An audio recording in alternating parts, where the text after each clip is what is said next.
بهداية من فضل ربي يكسو الجمال ربوع قلبي.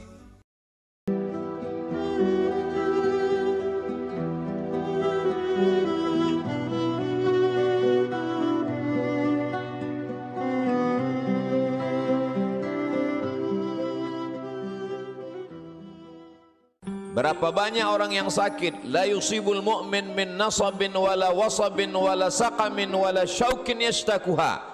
Demam, risau, gundah gulana, sampai duri yang menusuk tapak kaki. Sesungguhnya itu adalah cara Allah ingin menghapuskan dosa-dosa. Ada orang-orang yang silap, salah dan berdosa, lalu Allah sayang kepadanya. Innallaha idza ahabba qauman ibtalahum. Kalau Allah sayang kepada kaum itu, Allah uji dia dengan penyakit. Lalu Allah bersihkan dia. Hatta yamshi 'alal ardi makanan alaihi khati'ah. Sampai dia berjalan di atas muka bumi tidak lagi ada dosanya walaupun sebesar debu. Bersih sebersih-bersihnya. Tapi terkadang pandangan manusia berbeda dengan pandangan Allah Subhanahu wa ta'ala. Allah menguji manusia membuat derajatnya naik. Allah menguji manusia membuat dosanya hilang. Allah menguji manusia membuat dia sabar, dan ketika dia sabar Allah berikan balasan. Innama yuwaffas sabiruna ajrahum bighairi hisab. Balasannya tidak dapat dihitung oleh manusia.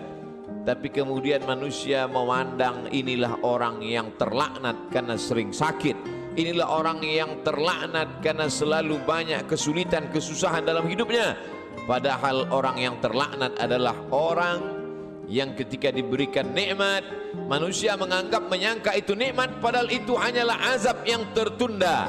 Apa kata Allah Subhanahu wa ta'ala? Sanastadrijuhum, kami berikan mereka istidraj min haitsu la ya'lamun, tanpa mereka sadari mereka sedang dipermainkan Allah Subhanahu wa ta'ala. Orang menyangka mereka adalah orang-orang yang diberi nikmat, padahal sesungguhnya dia sedang dipermainkan dengan azab tapi berbaju nikmat. Nabi menjelaskan ayat ini, innallaha la yumli lizalim. Allah Subhanahu wa ta'ala mengulur orang-orang yang zalim, yang aniaya. Diulur umurnya panjang, diulur rezekinya banyak, diulur keluarga anaknya sehat lengkap sempurna, tapi justru itu menjauhkan dia dari Allah Subhanahu wa ta'ala. Ada manusia ini perbuatannya jauh dari Allah, tapi istrinya dekat kepada Allah. Ada manusia ini keluarganya jauh dari Allah, tapi pekerjaannya dekat kepada Allah. Laknat adalah ketika tiga-tiga yang ada dalam diri manusia semuanya jauh dari Allah Subhanahu wa ta'ala. Tabbat syada Abi Lahab wa tabb. Abu Lahab dilaknat Allah. Apa yang pertama jauh dari Allah Subhanahu wa ta'ala? Ma aghna anhu maluhu. Hartanya yang banyak justru membuat dia semakin jauh dari Allah. Wa ma kasab, usahanya, pekerjaannya, perbuatannya, aktivitasnya juga membuatnya jauh dari Allah. Wa mra'atuhu hammalatal hatab, perempuan yang mendampingi dirinya juga membuat dia semakin jauh dari Allah Subhanahu wa ta'ala. Jangan sampai kita salah pandang. Karena salah berpikir, maka kita akan salah melihat, salah berbicara. Akhirnya kita akan suudzon kepada Allah Subhanahu wa ta'ala. Di mana keadilan Allah?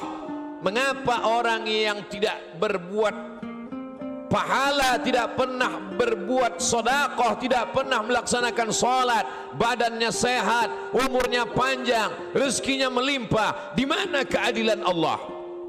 Salah faham, salah fikir, salah pandang, salah bicara. Padahal sesungguhnya Allah Subhanahu wa ta'ala sedang berbuat seadil-adilnya. Ada orang-orang yang salah, diberikan Allah ujian sakit, lalu kemudian hapus dosanya, bersih dia menghadap Allah. Tapi ada orang-orang yang salah, karena dia tahu perbuatan itu salah, dia teruskan dalam kesalahannya. Mereka tidak kafir, mereka disebut dengan fasik.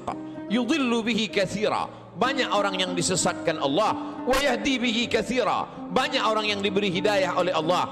Siapa itu orang yang disesatkan Allah? Wa ma yudhillu bihi illa al-fasiqin. Yang disesatkan Allah adalah mereka yang fasik. Siapa itu orang fasik? Orang yang tahu bahwa perbuatan itu salah, dia lakukan kesalahan itu dengan penuh kesadaran. Dia sadar bahwa dia diperhatikan Allah, dia tahu bahwa dia lihat Allah, dia tahu bahwa bersamanya inna alaikum lahafizin, bersamamu ada malaikat-malaikat yang menjaga, kiraman, mulia, katibin, mencatat, ya'lamuna ma taf'alun, mereka tahu apa yang kamu lakukan. Tapi dengan penuh kesadaran dia langgar aturan-aturan Allah. Mereka adalah orang-orang yang fasik. Mereka diazab Allah Subhanahu wa ta'ala di dunia, bukan dalam bentuk kemiskinan, bukan dalam bentuk kefakiran, bukan dalam bentuk penyakit. Diazab dalam bentuk kenikmatan, agar dia semakin jauh dari Allah Subhanahu wa ta'ala. Innallaha la yumli lizalim. Allah Subhanahu wa ta'ala mengulur orang-orang yang zalim itu, diulur umurnya, dipanjangkan umurnya, dilimpahkan rezekinya, disehatkan anak-anaknya, supaya semakin jauh dari Allah Subhanahu wa ta'ala.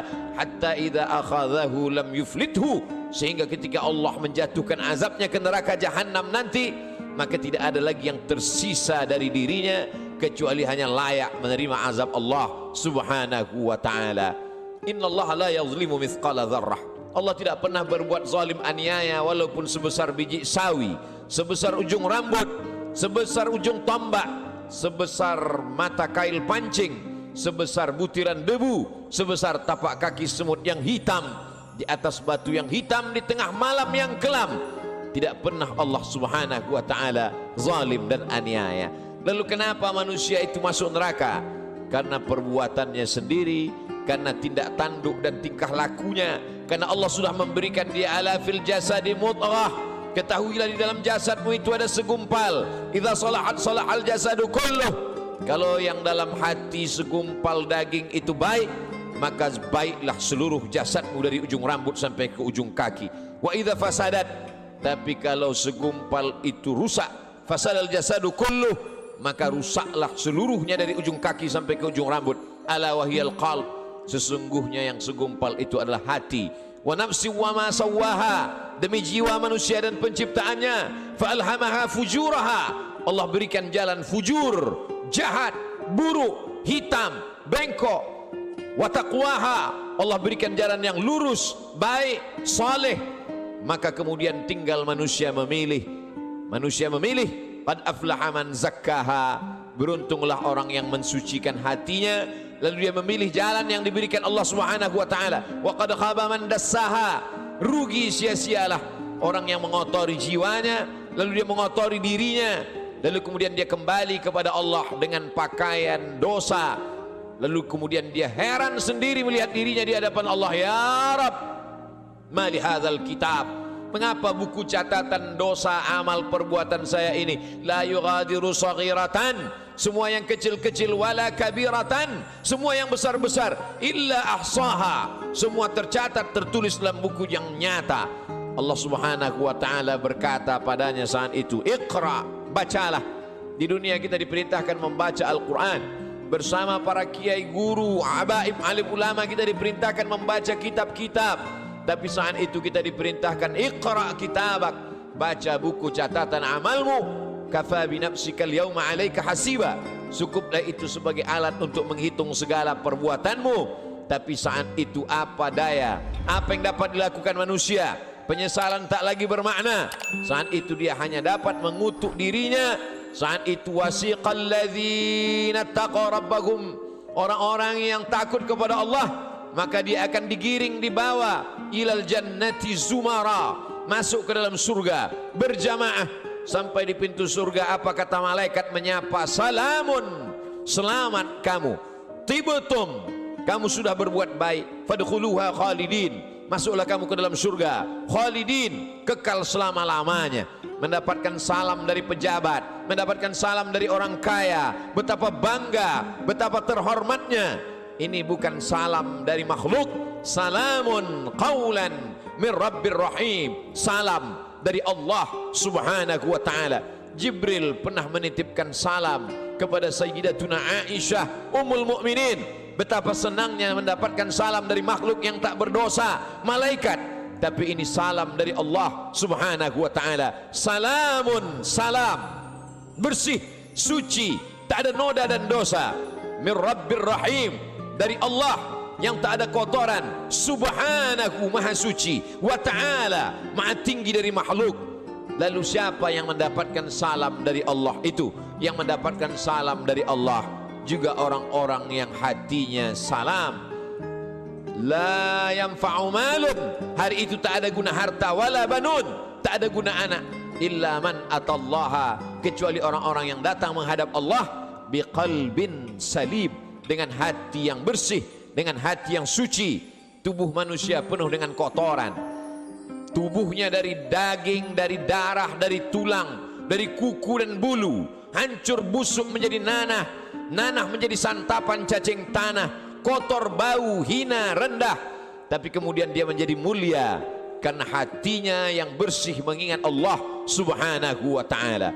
Aneh, ajaban, manusia itu memang makhluk yang benar-benar aneh, diciptakan dari sesuatu yang kotor, rendah, hina. Lalu kemudian setelah ditiupkan roh ke dalam jasadnya, faqa'u lahu sajidin, semua makhluk-makhluk malaikat bersujud kepadanya. Lalu kemudian Allah subhanahu wa ta'ala mengujinya. Setelah makhluk bersujud kepadanya, maka iblis menggodanya. Tergoda dia dengan segala yang apa dia lihat di dunia. Semua yang dia pandang menggoda, semua yang dia dengar juga menggoda hati kecilnya. Tapi ada orang-orang yang diberikan Allah subhanahu wa ta'ala istiqamah. Alladzina qalu rabbuna Allah, mereka berkata Rabbku Allah, summa istaqamu, setelah itu dia istiqamah, maka Allah berikan balasan, tatanazzalu alaihimul malaikah, turun kepada mereka malaikat. Apa kata malaikat? Berkata, alla takhafu, jangan kau takut, wala tahzanu, jangan kau sedih. Karena memang penyakit manusia hanya dua saja. Yang pertama takut, yang kedua sedih. Takut terhadap masa depan, sedih terhadap masa lalu, sedih terhadap masa yang sudah lampau. Ada kekhawatiran, ada kecemasan yang berlebih dalam diri manusia untuk melihat masa depan. Cemas yang berlebih itulah yang membuat naik tensi darah. Cemas yang terlalu berlebih dari batas normal itulah yang membuat naik jantung koroner, diabetes dan lain sebagainya. Tapi orang-orang yang istiqamah, dia selalu berada dengan Allah subhanahu wa ta'ala. Masalah hidup ini besar, tapi dia berharap kepada yang maha besar, Allahu Akbar. Masalah hidup ini hebat, tapi dia mendekat kepada yang maha hebat, Allah Jalla Jalaluh, mulia. Tidak ada yang lebih mulia daripada Allah subhanahu wa ta'ala. Semua yang bersama dengan Allah, maka Allah akan membersamainya. Orang-orang yang diuji itu selalu merasa bersama dengan Allah, maka kemudian Allah membalasnya, innallaha ma'as sabirin, Allah bersama mereka. Ayatnya tidak berkata innas sabirina ma'allah, orang-orang sabar bersama Allah, tapi Allah lebih mendahulukan dirinya. Aku bersama mereka, kata Allah subhanahu wa ta'ala. Ana inda husni zanni abdi bi, aku menurut prasangka hambaku kepadaku. Idza dzakarani, kalau dia mengingat aku, menyebut aku, fi nafsihi, dalam dirinya sendiri, dzakartuhu fi nafsi, maka aku pun akan menyebut, mengingatnya sendiri, kata Allah subhanahu wa ta'ala. Wa idza dzakarani fi mala'in, kalau dia mengingat aku, menyebut aku bersama orang-orang yang ramai, bersama makhlukku, kata Allah, dzakartuhu fi mala'in, aku juga akan balas, aku akan sebut namanya, aku akan muliakan dia, fi mala'in khairum min mala'ihim, di satu kelompok jamaah, di satu kelompok orang makhluk yang lebih mulia daripada mereka. Saat itu makhluk ini dimuliakan Allah subhanahu wa ta'ala. Majtama'a qaumun fi baitin min buyutillah, sekelompok orang berkumpul di rumah Allah, yatsluna kitab Allah, yang dia baca adalah firman ayat-ayat Allah, wa yatadarasunahu fima bainahum, dia kaji isinya dalam kajian tafsir, dalam kajian fikih, dalam kajian hadis, dalam kajian akhlak, dalam kajian usul fiqh. Nazalat alaihimus sakinah, turun ketenangan ke dalam hati mereka. Hati bukan punya kita. Qalbul mu'min baina asabi'ir rahman, hati orang beriman seperti uang logam yang dipermainkan di jari jemari. Begitulah Allah subhanahu wa ta'ala kuasa untuk membuat hati yang sempit menjadi lapang, untuk membuat hati yang susah menjadi senang. Semua berada dalam genggaman qudrat iradat kuasa Allah subhanahu wa ta'ala. Haffat bihimul malaikah, mereka dikelilingi oleh para malaikat. Wa dzakarahumullahu fi man 'indah, dan mereka dibanggakan Allah Subhanahu wa taala kepada para malaikat. Ketika Allah menciptakan manusia, apa kata malaikat? Ataj'alu fiha, untuk apa kau ciptakan mereka ya Allah? Ataj'alu fiha may yufsidu fiha wa yasfiku dima. Mereka hanya akan berkelahi, berperang, menghancurkan negeri. Lalu apa kata Allah Subhanahu wa taala menjawab dengan kata-kata kalimat rahasia, inni a'lamu ma la ta'lamun. Aku lebih tahu apa yang kamu tidak tahu. Kata-kata firman Allah terbukti karena dia maha benar. La yatihil batilu min baini yadayhi wala min khalfih. Tidak ada kebatilan dari depan, belakang, atas, bawah, kanan dan kiri. Maka Allah tunjukkan ada sekelompok manusia yang ketika kata-kata orang lain kotor, nista, najis, yang keluar dari mulutnya adalah subhanallah, walhamdulillah, wala ilaha illallah, wallahu akbar. Ada sekelompok manusia ketika hati manusia mencaci maki, mengutuk Allah, mengutuk nasib, mengatakan tidak adil takdir Allah, tapi ada manusia yang ridha menerima ketetapan Allah Subhanahu wa taala. Orang-orang yang ridha, orang-orang yang istiqamah, maka Allah balas mereka, alla takhafu, tidak lagi ada rasa takut dalam hatinya, wala tahzanu, maka kosong hatinya dari sedih. Setelah hati itu hilang rasa takut dan rasa sedih, lalu kemudian ditanamkan Allah kebahagiaan dan kesenangan. Wa absyiru bil jannati allati kuntum tu'adun, berbahagialah kamu mendapatkan nikmat surga yang dijanjikan Allah Subhanahu wa taala. Ketika datang seorang sahabat bertanya kepada Rasulullah, "Ausini, berikan aku wasiat pesan yang singkat. Setelah aku dapatkan, aku tidak perlu lagi bertanya kepada siapapun di dunia ini ya Rasulullah." Lalu Rasul memberikan pesan yang singkat, "Qul," katakan, "amantu billah," aku beriman kepada Allah, aku percaya kepada Allah, aku yakin kepada Allah. "Tsumma istaqim," setelah itu istiqamahlah. "Faqsusil qasasa," ceritakan kisah-kisah itu ya Muhammad. "Faqsusil qasasa," ceritakan kisah-kisah itu wahai pewaris Muhammad sallallahu alaihi wasallam. "La'allakum yatafakkarun," mudah-mudahan mendengar kisah itu mereka akan berfikir. Mudah-mudahan dengan membaca, mendengar kisah itu mereka akan merenung.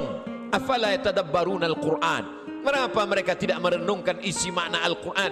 "Am ala qulubin aqfaluha," atau hati itu sudah mulai terkunci dikunci Allah Subhanahu wa taala.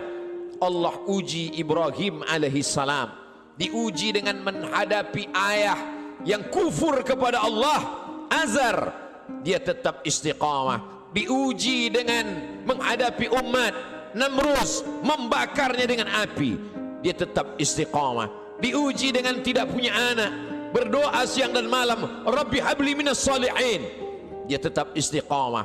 Setelah anak lahir diuji lagi, Allah minta anak itu dikurbankan, dia tetap juga istiqamah. Ujian datang silih berganti. Itu juga yang terjadi pada Musa alaihi salam, dibesarkan di istana Fir'aun, lengkap dengan segala kenikmatan dan kemewahannya. Mudah sekali cara Allah mengeluarkan Musa dari istana Fir'aun. Dia lihat ada dua orang yang sedang berkelahi, fawakazahu Musa, Musa memisahnya, tapi dua orang ini tidak juga mau terpisah.